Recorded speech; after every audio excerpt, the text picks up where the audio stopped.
وأحيوا الحماسات بعد الونا. إن الحمد لله نحمده ونستعينه ونستغفره ونعوذ بالله من شرور أنفسنا ومن سيئات أعمالنا. من يهدي الله فهو المهتد ومن يضلل فلن تجد له وليا مرشدا. وأشهد أن لا إله إلا الله وحده لا شريك له وأشهد أن محمدا عبده ورسوله. يا أيها الذين آمنوا اتقوا الله حق تقاته ولا تموتن إلا وأنتم مسلمون. يا أيها الناس اتقوا ربكم الذي خلقكم من نفس واحدة وخلق منها زوجها وبث منهما رجالا كثيرا ونساء واتقوا الله الذي تساءلون به والأرحام إن الله كان عليكم رقيبا. يا أيها الذين آمنوا اتقوا الله وقولوا قولا سديدا يصلح لكم أعمالكم ويغفر لكم ذنوبكم ومن يطع الله ورسوله فقد فاز فوزا عظيما. أما بعد، إخوتي في الله، اعلموا أن خير الكلام كلام الله وخير الهدي هدي محمد صلى الله عليه وسلم وشر الأمور محدثاتها وكل محدثة بدعة وكل بدعة ضلالة وكل ضلالة في النار. Yesterday, brothers, we mentioned some of the reasons that may lead the person to Jahannam. Wal-iyadu billah. May Allah protect us from that. And we use a Sahabi by the name of Hudayfa bin Yaman radiyallahu anhu, a model that indicates that he wanted to know more about evil, not to fall into evil, rather to avoid evil. And today, on the other side of the scale, we want to talk about the deeds that if we perform, that will lead us to Jannah bi-idhnillah. Nas'al Allah an yaj'alna min ahl al-Jannah ajma'in. And I remember one of the hadith, one of the Sahaba of Nabi sallallahu alayhi wasallam, who came to the Messenger of Allah sallallahu alayhi wasallam, asking about deeds that if he performs, that Allah will love him, and by performing the deed itself, Allah loves them. So he came to the Messenger of Allah sallallahu alayhi wasallam, فقال يا رسول الله أي الناس أحب إلى الله وأي الأعمال أحب إلى الله. Very powerful questions, very powerful answers from the Messenger of Allah sallallahu alayhi wasallam, and he gave in very concise way, and he said أحب الناس إلى الله أنفعهم للناس. The people that Allah loves most are the people who will benefit others most. And then the Messenger of Allah sallallahu alayhi wasallam listed deeds that if you perform, Allah will love them, and therefore Allah will love you. And he mentioned some of the deeds. He mentioned 7 things. Sallallahu alayhi wa sallam. قال السرور تدخله على مسلم أو تقضي عنه دينا أو تكشف عنه كربة أو تطرد عنه جوعا. And he mentioned all of them, and he listed them all. Today, knowing that the deeds that Allah is stating in the Quran, the Messenger of Allah mentioned them in the Sunnah, all of them would lead to Jannah bi-idhnillah. However, again, is a reminder for the believer, وَذَكِّرْ فَإِنَّ الذِّكْرَ تَنْفَعُ الْمُؤْمِنِينَ. So we want to remind each other of these deeds. As an introduction, Allah subhanahu wa ta'ala said in the Quran in Surah Al-Hajj, يا أيها الذين آمنوا اركعوا واسجدوا وَاعْبُدُوا رَبَّكُمْ وَافْعَلُوا الْخَيْرَ لَعَلَّكُمْ تُفْلِحُونَ. O who you believe, make ruku', make sujood, wa'budu rabbakum. So subhanallah, initially he said make ruku'. Even though ruku' is one of the acts that we perform during the salah, he said perform ruku', and then he said perform sujood, and then he generalized everything and he said wa'budu rabbakum, and worship your Lord, la'allakum, perhaps, wafa'alul khair, I'm sorry, and do righteous deeds, perhaps you will achieve success. What is the first thing that I want to mention today here, ya ikhwati fillah? Again, there is no speaker gonna be standing in front of you who will be introducing new ayat or will stretch out his hand to reach out for a new ahadith or new statement from the ulama of the past. Again, it's just a reminder. One of the best things, ya ikhwati fillah, that will lead us to Jannah. نسأل الله أن يجعلنا من أهل الجنة. قال الإيمان بالله والعمل الصالح. To believe in Allah subhanahu wa ta'ala and to perform righteous deeds. And brothers and sisters in Islam, you know, when you give sadaqah is a righteous deed. When you perform salat al-maghrib in jama'ah is a righteous deed. When you go hajj is a righteous deed. When you go and visit someone that is ill, is considered to be a righteous deed. But not all of them in the same levels. Some of the deeds that are righteous, yet they are less rewarding. Other deeds are righteous, again, the reward are massive, bi'idhnillahi subhanahu wa ta'ala. And one of the top, on the top of the list, al-imanu billahi wal-amalu salih. Allah subhanahu wa ta'ala said in Surah Al-Baqarah, وَالَّذِينَ آمَنُوا وَعَمِلُوا الصَّالِحَاتِ أُولَٰئِكَ أَصْحَابُ الْجَنَّةِ هُمْ فِيهَا خَالِدُونَ. وَالَّذِينَ آمَنُوا, and those who believe in Allah subhanahu wa ta'ala, وَعَمِلُوا الصَّالِحَاتِ, and perform righteous deeds. A lot of Muslims, they would say, I'm a mu'min, I believe in Allah. This iman is right here. Akhi, if you really cut my heart, cut my chest, you would see iman, mashallah, there. But yet the deeds that they perform, it states otherwise. And Sheikh ibn Uthaymeen rahimahullah, one of the things that he said was, he said to us what was sitting in front of him, قال من قال لك الإيمان ها هنا والعمل يخالف ذلك فهو كذاب أو كاذب. He said, whoever says the iman is as like mountains in my heart, is all right here, but his actions, his deeds are stating otherwise, he is a liar. So Allah subhanahu wa ta'ala here He's saying, الَّذِينَ آمَنُوا وَعَمِلُوا الصَّالِحَاتِ. Amanu, they believed in Allah. They say, أَشْهَدُ أَن لَا إِلَهَ إِلَّا اللَّهِ, and then they do righteous deeds. A lot of young Muslim men and women, they consider Islam something that is a gift to them, a privilege that no one should contest or no one should ask about it. They were born into a Muslim family and that is sufficient. And the reality is the opposite. You can be born to a Muslim family, but unless you work for this deen, you're not gonna be called a Muslim, and you should not be called a Muslim. If you were born into someone or into a family where the family are doing or they have a certain trait, they are doctors, engineers, and teachers. Just because you were born into that family, that would not make you a doctor, that would not make you an engineer, and that would not make you a teacher, because for you to gain or to earn that title, must work for it.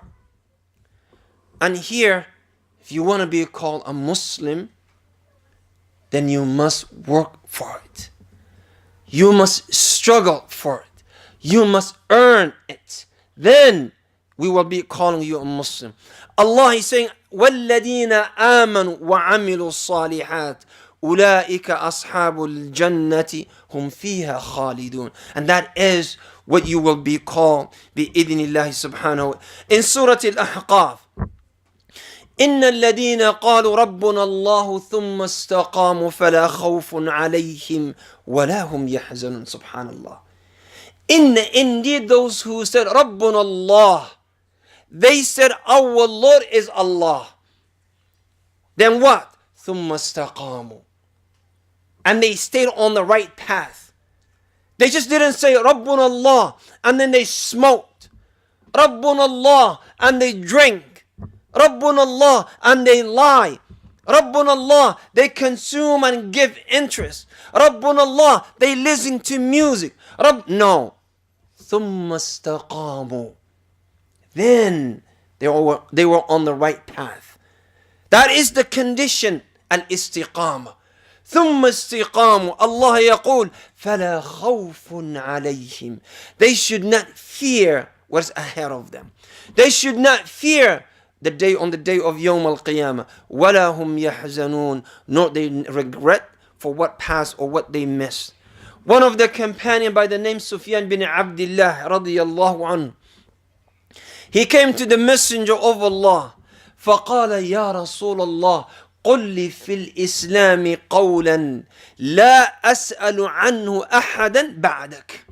O Messenger of Allah, tell me something in Islam that I would not need to ask anyone else. I don't want to go and ask this Sahabi. I don't want to go and say to Mu'adh bin Jabal, the Messenger of Allah said, you will be the Imam of the ulama on the day of Yawm al-Qiyamah. Therefore, what do you think about this? I don't want to go to Umar bin Khattab and say to him, you will be the first person who will receive his book on his right hand based on the author. So what do you think about this? He said, no, I don't want to ask anyone else other than you, O Messenger of Allah. قل لي في الإسلام قولا لا أسأل عنه أحدا بعدك. قال صلى الله عليه وسلم قل say آمنت بالله, I believe in Allah. ثم استقم. ثم استقم. Stay on the sirat. Stay on the haqq. Al-istiqamah. For someone to say I'm a Muslim and that's it, it's not sufficient. But you must come with istiqamah. You must come up with an effort. And by coming up with that effort, then now you will be a mu'min. Look at the things that the Messenger of Allah sallallahu alaihi wasallam mentioned, that if we do, we would be on the right path. We would be among the mustaqimin. والحديث في سنن أبي داود وصححه الألباني. يقول النبي صلى الله عليه وسلم أنا زعيم ببيت في ربط الجنة لمن ترك المراء ولو كان محقا. He said, I guarantee a house at the beginning of paradise, at the beginning of Jannah, لمن ترك المراء ولو كان محقا. For the person who leaves and abandons and walks away from an argument, knowing that he's right. Now, how many of us would walk away from an argument knowing that he's right? The Messenger of Allah said, from the istiqamah, it's not for you to say, I'm a Muslim, alhamdulillah, I just pray salat till maghrib, walillahi alhamd. No, the action should state that. And if you and your brother, or you and your sisters, and you're arguing about certain things, and you just remember, I'm right, I'm on the haqq, this is the truth, but I'm going to leave this argument for the sake of Allah. Rasulullah sallallahu alayhi wasallam, he will say, this is your reward, a house, a palace in Jannah. Not getting into an argument. And then he says sallallahu alayhi wasallam, وَبَيْتٌ فِي وَسَطِ الْجَنَّةِ لِمَنْ تَرَكَ الْكَذِبَ وَلَوْ كَانَ مَازِحًا. And a house in a deeper point in paradise for those who abandon lying, lying, even as joking. And alhamdulillah, here we have comedians. Allahu Akbar. We have comedians that will lie and fabricate so they can make us laugh. And we go and we dig our pockets and we pay for someone to lie to us so we can laugh. And look at the next hadith, completing this. applying on those people. قال صلى الله عليه وسلم وبيت على في أعلى الجنة لمن حسن خلق أو خلق لمن حسن خلق. And a house in the highest level of Jannah for a person who presents good manners, good akhlaq. See, subhan, all of them from the istiqamah. Leaving the argument, leaving lying, and also having manners. This is what would put you on the istiqamah, on the right path. The second, ya ikhwati fillah, I don't think anyone that will lead to Jannah, I don't think anyone who's sitting here, including your speaker, I don't think anyone gave this point its haqq. And this is taqwa Allahi wal muraqabah. Taqwa Allah, to fear Allah subhanahu wa ta'ala, and giving His haqq in private places. Can you imagine yourself as a Muslim, you as a person? Can you feel the different personality that we take, the different shape that we take when we are with people and when we are alone? Do you see the difference in manners, in behavior, in act of worship, in being, who you are when you're alone and when you are with people? Do you see how we all dress nice? We all behave, mashallah. You don't see any of the brothers, mashallah, while he's talking, while he's sitting in the masjid, going on his smartphone, flipping page of haram things. You don't see that. You won't see that.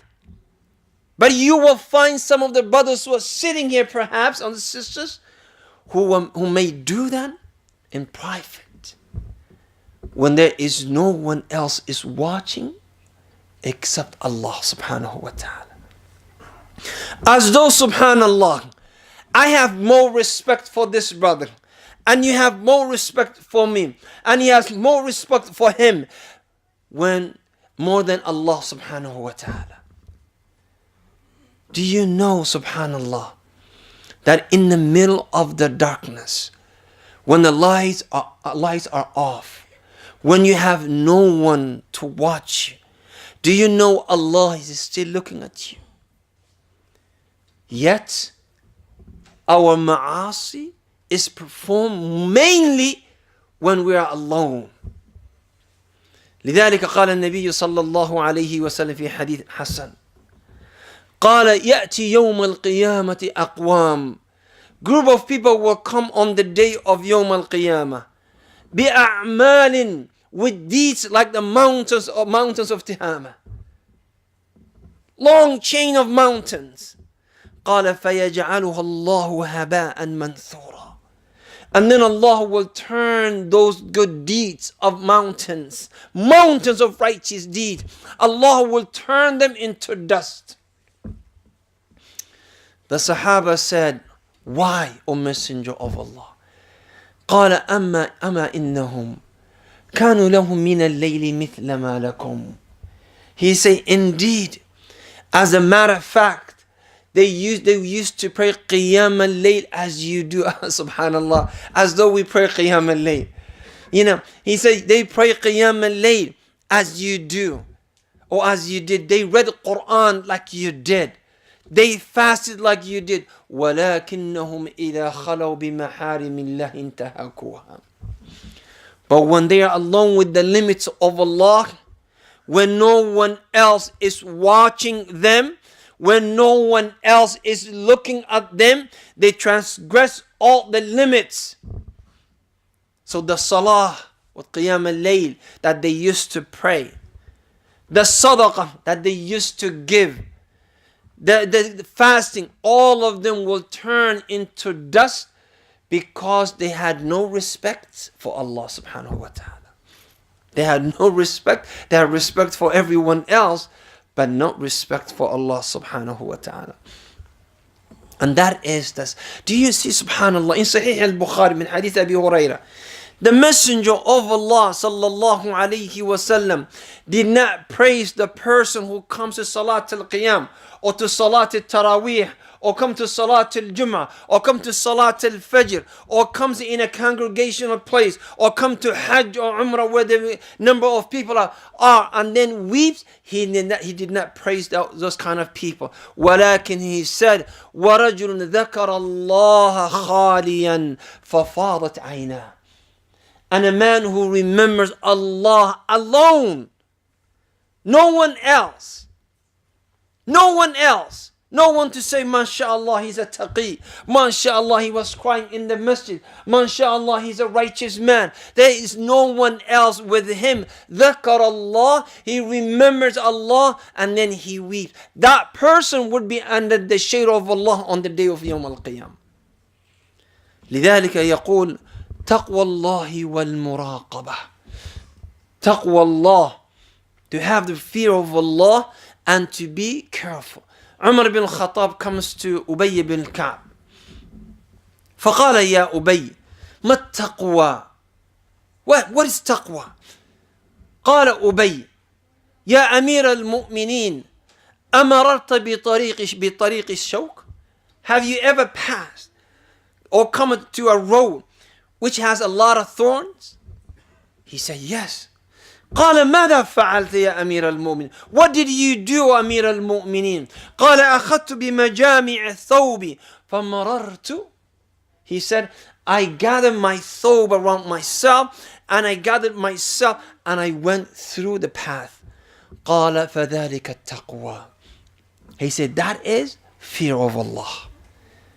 When you see the ma'asi, the limits of Allah, the maharim of Allah, and you gather yourself and you say, I want to go through this. This is the taqwa of Allah subhanahu wa ta'ala.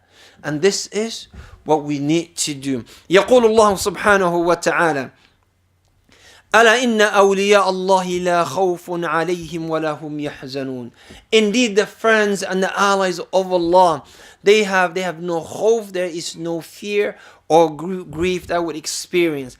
الذين آمنوا وكانوا يتقون. Those who believe in Allah and had righteousness. لهم البشرى في الحياة الدنيا وفي الآخرة. They will receive glad tidings in this dunya and hereafter. Hereafter, I understand. But what about in here, in this life? When the malaika, malak al-maut, when they coming to take the soul of the mu'mineen, the malaika will say to them, لا خوف عليكم ولا أنتم تحزنون. There is no fear or sadness upon you. In Surah Al-Mulk, Allah subhanahu wa ta'ala قال إن الذين يخشون ربهم بالغيب لهم مغفرة وأجر كبير. Those who fear Allah بالغيب, the unseen. You don't see Allah, but you fear Allah. لهم مغفرة. Allah will forgive them and reward them with great reward. وسئل النبي صلى الله عليه وسلم في سنن ابن ماجه وقال سئل النبي عن أكثر ما يدخل الناس الجنة قال تقوى الله وحسن الخلق. He was asked the deeds that would take people to Jannah most. The Messenger of Allah said two things. Taqwa Allah, the fear of Allah, وحسن الخلق, and to have good manners. Ali ibn Abi Talib radiyallahu anhu, when he was giving the famous definition of taqwa, what did he say, يا إخوتي في الله? قال التقوى الخوف من الجليل والعمل بالتنزيل والرضا بالقليل والاستعداد ليوم الرحيل. Four things. He said the taqwa of Allah is to fear Allah subhanahu wa ta'ala, to act according to the Quran, to be content and satisfied with whatever Allah has provided for you, and to be ready for the day of departure when Malak al-Maut comes.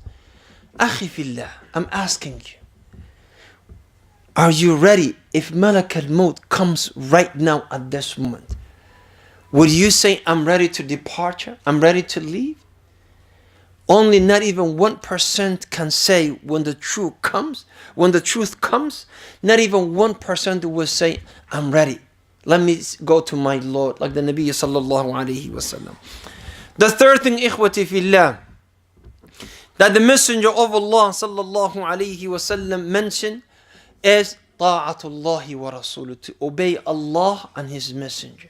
And not only in the fara'id, not only in the things that we must do and must be performed, but the sunan, the nawafil. Once again, ask yourself, how many of the sunnah have you performed? How many of the nawafil that this speaker of yours performed? How many of the nafil and the sunan, that which is not obligatory on us, do we perform in a daily basis? Not too many. La wallahi. Not too many. And this is where we go wrong, ikhwati fillah. We think if we maintain the fara'id, if I come and pray Masjid al-Tawfiq for Salat al-Fajr, Salat al-Dhuhr and Asr and Maghrib and Isha, and I'm okay, good to go, then my deen is intact. What we don't realize is the nafil protects the sunnah and the sunnah protects the fard. But the day that you only alone and you stand alone with the fard, then you must understand shaitan has no barrier between you and your fara'id. So we must learn how to obey the Messenger of Allah in the nawafil as well, as the Nabi sallallahu alayhi wasallam said in Sahih al-Bukhari, Muslim in hadith, Sahih al-Bukhari, min hadith Abi Hurairah, قال كل الناس أو كل أمتي يدخلون الجنة.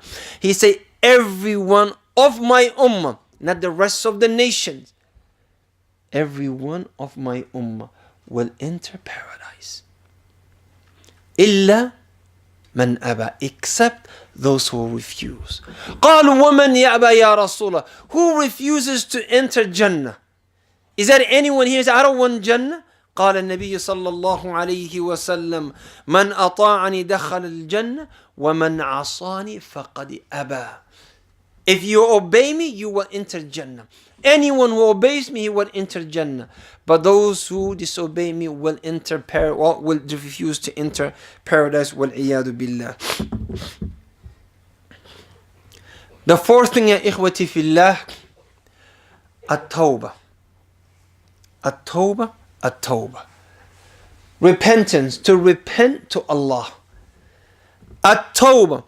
And at-tawbah doesn't mean astaghfirullah, astaghfirullah wa atubu ilayh, astaghfirullah, while your heart is everywhere else except in the istighfar. That's not tawbah. That's called lying to Allah, playing with Allah subhanahu wa ta'ala. If I talk to you right here, if you're talking to me and you are expecting that I would listen to you, and all of a sudden I turn my phone and I start texting someone, do you feel disrespected? Yes. If you start texting people while I'm talking to you, or I text people while you're talking to me, that is the ultimate disrespect. I have no respect for your speech. I don't want to hear it. That's what I'm saying. Imagine when you're saying astaghfirullah, but you think about other things. You're saying atubu ilallah, but your heart is somewhere else. Isn't that disrespecting Allah? Isn't that lying? You're saying something with your lips, with my lips, I'm saying something, but my heart is not in it. Ali ibn Abi Talib used to say, من الاستغفار ما يستلزم استغفار. He said, from istighfar, there's istighfar needed from an istighfar. If you're saying astaghfirullah, Ali ibn Abi Talib, and your heart is not into it, he said, then that istighfar needs istighfar. Because you just lied to Allah. You say, Ya Allah, forgive me, but your heart is not there. Ya Allah, forgive my sins, but your heart, your eyes are not, showing tears. You say, Ya Allah, forgive me, but your nerves are relaxed. So al-istighfar, at-tawbah is must.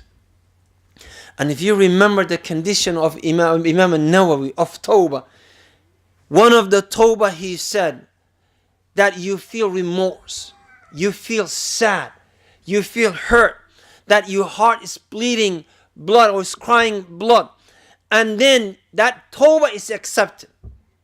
But if you're saying astaghfirullah, alhamdulillah, Allah forgive me, and then you move on as though you have not done anything wrong, simply because you uttered words of istighfar, then that is itself a sin, according to Ali bin Abi Talib radiyallahu anh.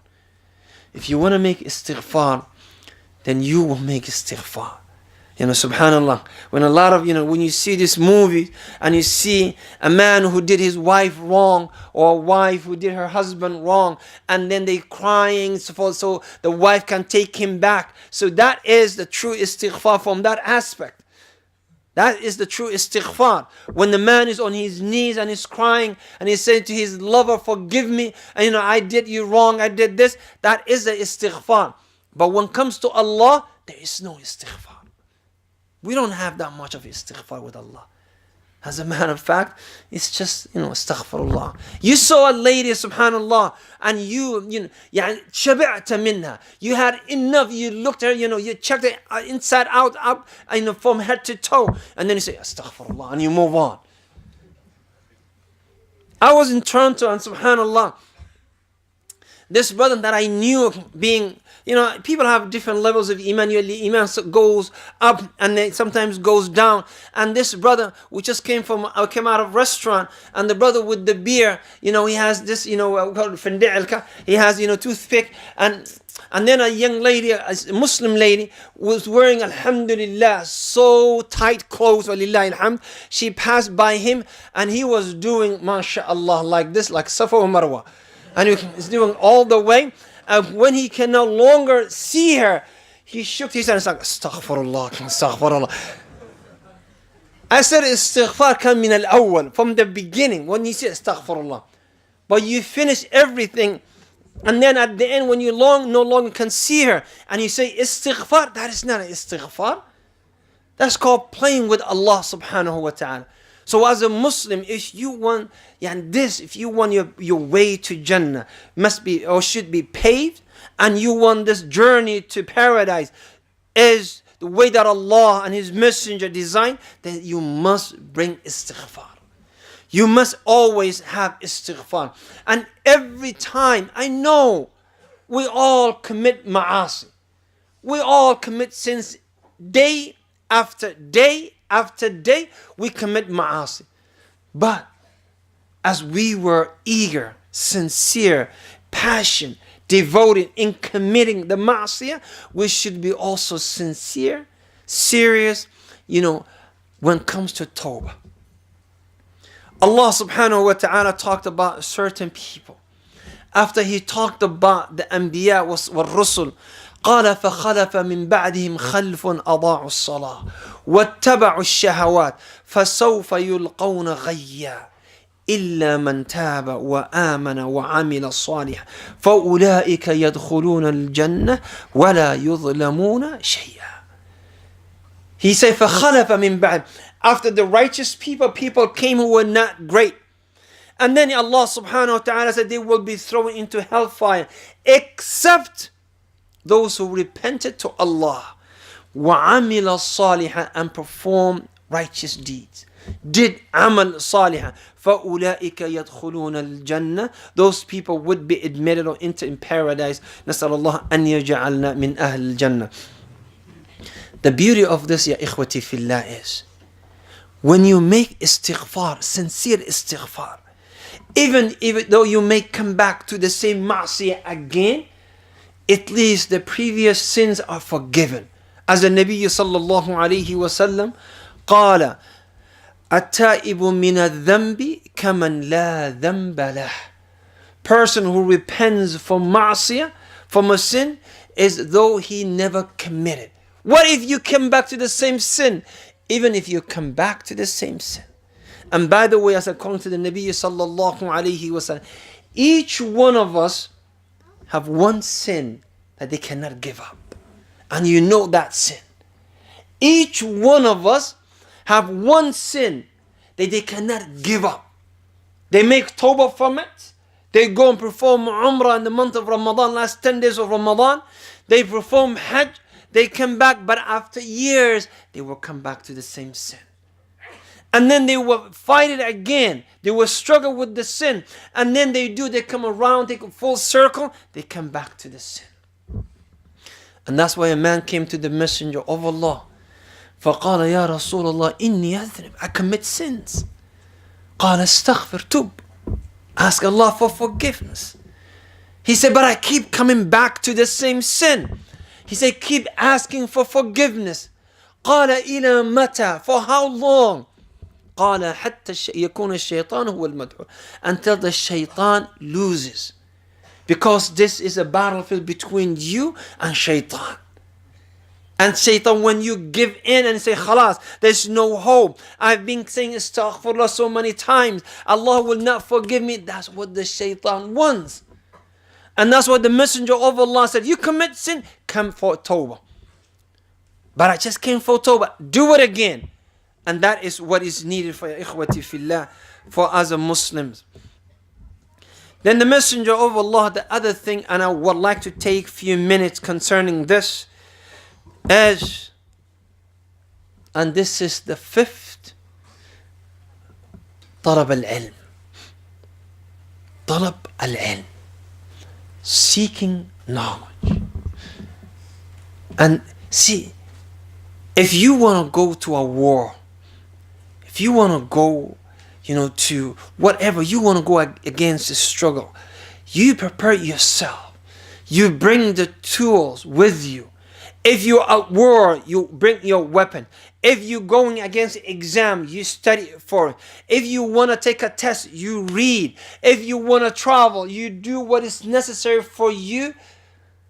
But also, if you want to go to Jannah, you must have ilm. You must have knowledge. That's when Nabi sallallahu alayhi wa sallam, excuse me, قال من سلك طريقا يلتمس فيه علما في رواية سلك الله به وفي رواية سهل الله له طريقا إلى الجنة سهل الله له طريقا إلى الجنة. The moment that you take this path and you say, I want to be a student of knowledge, I want to study this deen, then that is the moment that Allah will make your Jannah easy. But it shouldn't be the ilm. This is not an ilm, by the way. What we're doing right now is not an ilm. Why? Because the student of knowledge, they come prepared and get ready and sit right there and quote, write everything. Wallahi, when we used to go and see Sheikh Ibn Uthaymeen, no matter how early I come to the masjid, I would find a student sitting underneath a Sheikh's chair before the Adhan al-Fajr, before even, the last third of the night. He could have sat in the back. He could have leaned on the wall, said, I don't want to struggle, I don't want to, stress my back. I just want to relax, that I can hear there's something called speakers. That's a microphone. Whatever the sheikhs, I'm not going to miss it. I can hear it clearly as anyone else. Why? Because they were students of knowledge. And Allah blessed the effort. Where the majority of the Muslims nowadays, they want to have this feeling that I'm a student of knowledge. I want to be a student of knowledge. Why? Because at the day that I become a student of knowledge, the angels will lower their wings out of respect of what I'm doing. The day that I become a student of knowledge, Allah subhanahu wa ta'ala will pave my way to Jannah. The day that I become a student of knowledge, this reward and that reward, perhaps I will be gathered with the al-ulama on the day of Yawm al-Qiyamah. Yet, I'm not going to put any effort forth. I'm not going to write anything. I'm not going to prepare for anything. I'm going to just, like Imam al-Bukhari, mashallah, Imam al-Shafi'i, I'm just going to listen to the speaker and mashallah, wahi will come down and I will remember everything. And that is the problem. That is the problem. So if you want to become, or you want your way to Jannah be easy, hold on to one thing, please. Ilm, learning knowledge, gaining that ilm of this deen. You know, the saddest thing sometimes is when you go to Hajj, when you perform Hajj, and you see group of young people whom majority of them doing things that only Allah knows about it, but you see one new Muslim who read Ahkam al-Hajj before Hajj, and he's telling everyone else, this is bid'ah, this is not sunnah, you did the wrong way, you don't have to show your shoulder all the 7 tawafs, you don't have to pray here, you don't have to kill someone to pray behind Maqam Ibrahim. And I say to myself, every single Umrah, every single Hajj, I say, what happened to Abna al-Islam? What happened to the children of Islam?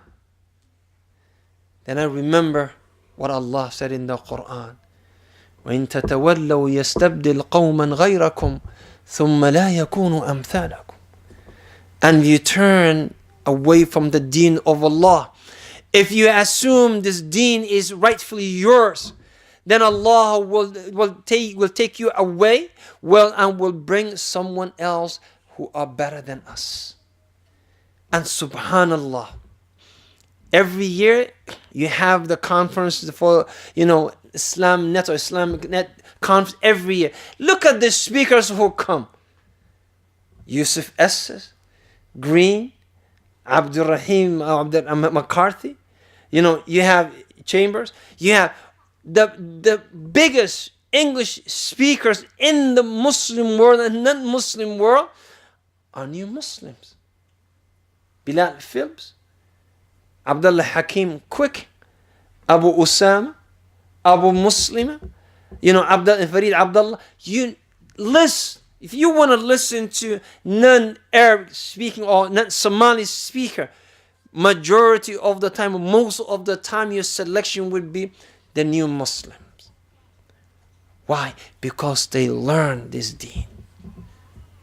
Because they say we want, and subhanAllah, when you sit with these speakers like Abdullah Hakim Quick, he was the first American who graduated from University of Medina. First African American. First American graduated from University of Medina. And when he tells us, because he lives in the same neighborhood, when he tells us the condition of the university and what they went through just to go to the class or to make tea or food for themselves, wallahi, none of us would handle that condition. None of us. We would give up with the first few days. But they had sabr. They learned this deen. They said, we want to know what Allah said, what the Messenger of Allah taught the Sahaba.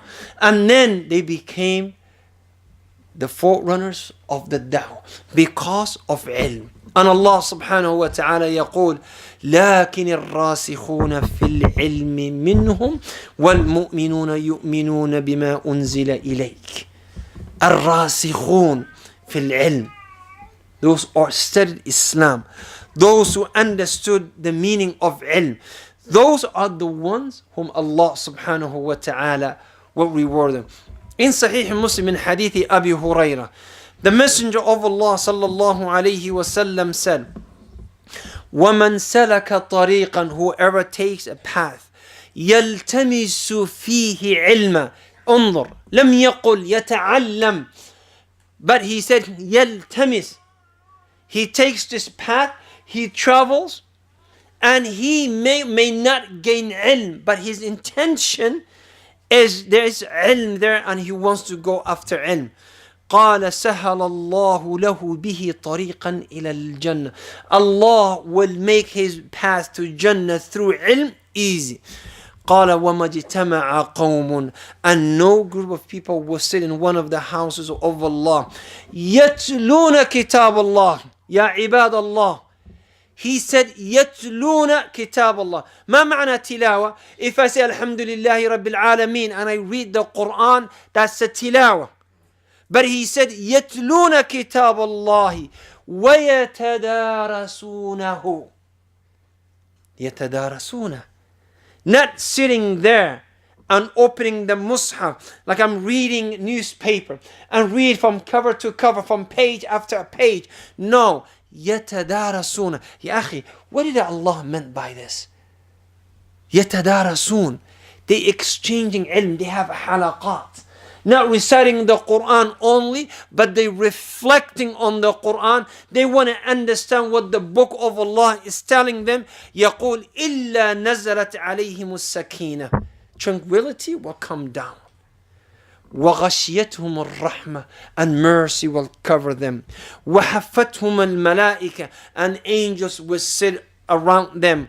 وذكرهم الله في من عنده, and Allah will mention them above the 7 heavens.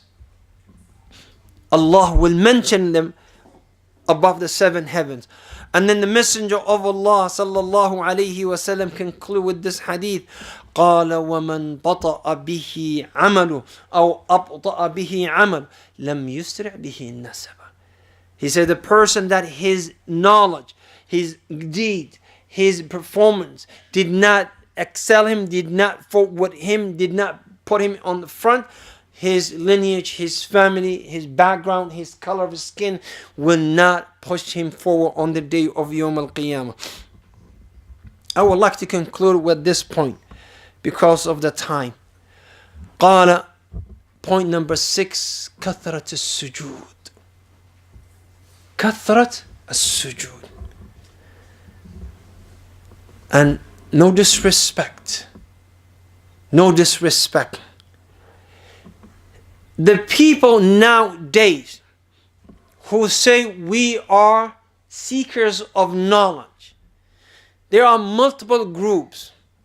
Majority of those who say we are seekers of knowledge are the people that are known nowadays Ahl Sunnah or the Salafis.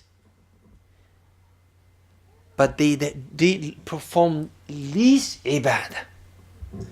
The nawafil, the nafil and the sunnah that they perform is not the same. Wallahi, if you go to these masajid, excuse me, the masajid that we made, that they known for performing bid'ahs and all this, you will see them sunnah after sunnah. From the adhan to iqamah, he's praying sunnah. He's praying 2 rak'ah. He finishes 2 rak'ah. He may even performing those 2 rak'ah wrong. But at least he's performing ibadah, sujood. But the students of knowledge, for some reason, they think because they know few ahadith, and they know this is sunnah, and this is nafil, and this is acceptable, and it's not acceptable, as though nawafil and kathrat sujood is no longer needed. And this is the condition wherever you go. And it should be more we know, more deed we should be performing, not less. When the adhan is called, the Nabi sallallahu alayhi wa sallam in Sahih al-Bukhari, what did he say? قالوا صلوا بين الأذانين صلوا بين الأذانين صلوا بين الأذانين لمن شاء. When Salat al-Maghrib comes في البخاري, قالوا صلوا قبل المغرب صلوا قبل المغرب صلوا قبل المغرب لمن شاء. But we don't see anybody performing the sunnah. The sunnah after Isha, nobody's performing. The sunnah before Dhuhr, hardly anybody performing. And subhanallah, that is the thing that we're supposed to be doing. That's why Bilal radiyallahu anhu, how come the Messenger of Allah was so impressed with him? In one of those nights, the famous hadith, he went to Jannah and he heard the footsteps of Bilal ahead of him. In the morning he said, "Oh Bilal, what do you do? What do you perform? Because I heard last night your footsteps ahead of me." قال يا رسول الله, I don't do anything unusual other than every time I call the adhan, I pray 2 rak'ah. And every time I make wudu, I pray whatever Allah wills. قال هو ذاك. That is what made you reach that level. That is what made you reach that level. In the hadith, another hadith, hadith Rabi'ah bin Ka'b, he came in Hadith Sahih Muslim. He said, I helped Messenger of Allah to perform wudu. So I got wudu for him. Water. And the Messenger of Allah, he used to reward people who do favors for him. So the Messenger of Allah said, Sal, what would you like? And you do me a favor, or I did you a favor, and you want to reward me back. So the Messenger of Allah said, you help me with the wudu. What would you like? This Sahabi was intelligent Sahabi.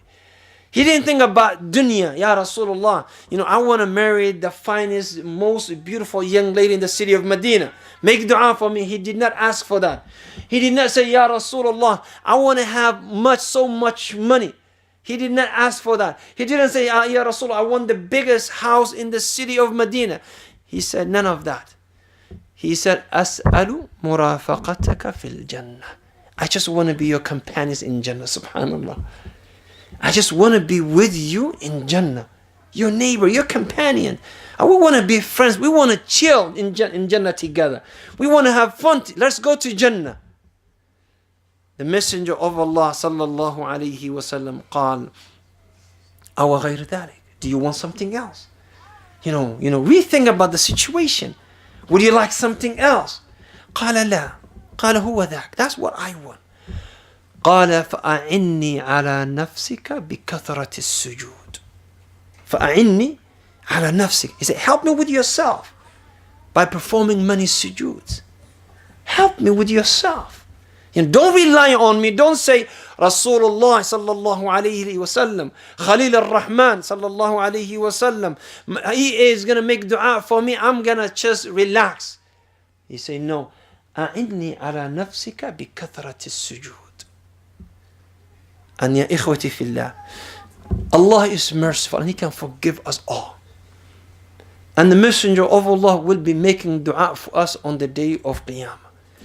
But we need to help ourselves by performing so many sujood, so many sunan, as much as possible. Because subhanallah, when Allah gave you the opportunity of life, He also gave you 2 real estates. He gave you 2 lands. One in Jahannam wal-iyadu billah, and one in Jannah. And every time you perform something, or you do something, if it's evil, you just improving, or you worsening the life condition, the living condition in health for yourself, or improving your life condition or your living condition in Jannah. And the Messenger of Allah sallallahu alayhi wa sallam, he taught us in Sahih al-Bukhari and Sunan al-Tirmidhi, 2 different narrations. If you perform 10 rak'ah according to Bukhari, or you perform 12 rak'ah according to Sunan al-Tirmidhi, Allah will build a palace for you in Jannah. نسأل الله أن يوفق الجميع. وجزاكم الله خير. والسلام عليكم ورحمة الله وبركاته.